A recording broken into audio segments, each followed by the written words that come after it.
কি গো, কটা খাবে? 5টা না 6টা? কি খাবো, বেলনি না রুটি? রুটির কথাই বলছি। 5টাই করো। ঠিক আছে।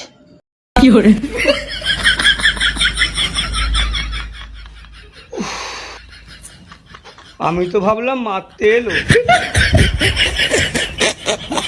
এক্সকিউজ মি, এটা কি আপনাদের বাড়ি?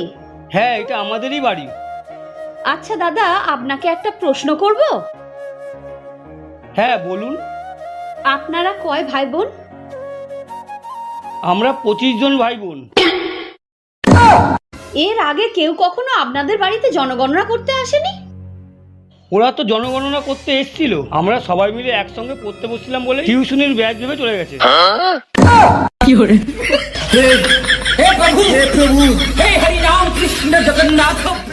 তোমাকে বিয়ে করে আমার জীবনটা পুরো শেষ হয়ে গেছে। ওহো, তোমাকে পেয়ে মনে আমার জীবন পুরো গুছিয়ে ফেলেছে একবারে। তোমাকে যদি বিয়ে না করতাম আমি অনেক শান্তিতে থাকতাম। ওহো, তোমাকে পেয়ে মনে আমার জীবন পুরো সুখে ভরে গেছে। তুমি জানো কত দূর দূর থেকে আমার সম্বন্ধ আসতো? তা আসবে না, দূর দূর থেকে তো আসবেই। কাছের লোক তো জানেই তুমি কি ডেঞ্জারাস পিস। মিউজিক।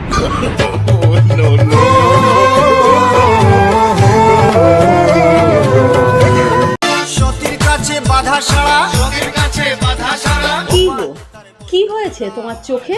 আরে দেখো না, মোবাইল দেখতে দেখতে আমার চোখটা মনে হয় খারাপ হয়ে গেছে।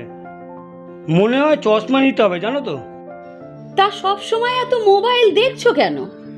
অত মোবাইল না দেখে সব সময় আমাকে দেখো। তোমাকে দেখবো? চোখ খারাপ হয় হোক, মাথা খারাপ করতে রাজি নয় আমি।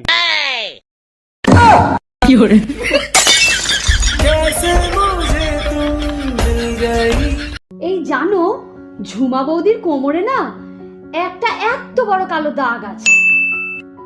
আরে ওইটা কালো দাগ না, ওইটা হচ্ছে একটা প্রজাপতির ট্যাটু।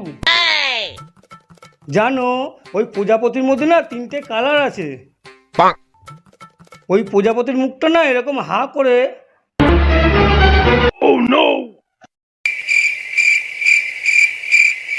হ্যাঁ, তুমি ঠিকই বলেছো, ওখানে না একটা কালো দাগই আছে মনে হচ্ছে। ওর কোথায় কোথায় দাগ আছে সেটা আমি পরে ভাববো, আগে তুই ভাব তোর কোথায় কোথায় আজকে দাগ পড়বে।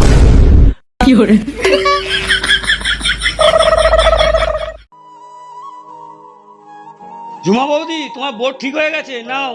বাহ ঠাকুরপো, ঠিক হয়ে গেছে। তা তোমাকে কত দিতে হবে? কত আর দেবে, 200 টাকা দিও।